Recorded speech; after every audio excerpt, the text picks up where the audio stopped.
I'm Norman, and I was born in Inglewood, raised in Inglewood and South Central during most of my formative years.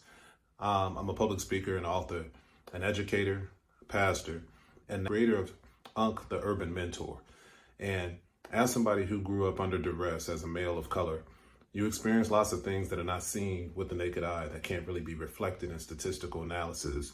And so the idea behind the GPT I've created is to return the power of negotiation to the teen in this sense. Perception of choice, or one's perception of their possibilities, we might call that agency, has a lot to do with the choices that a person makes when they're in their adolescent years. And males of color who come from places like I came from are no stranger to violence. They're no stranger to low socioeconomic reality, and they're no stranger to vulnerability. And as part of that reality, oftentimes there's a stigma for males of color when it comes to getting the mental health and emotional support that they need.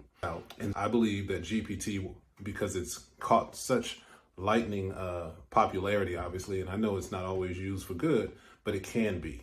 And I believe that ChatGPT and all of the other generative elements that exist have the potential to put back into the hands of teens specifically the ability to learn more about themselves so that they can become less dysfunctional in their thinking and more functional in how they process and influence themselves.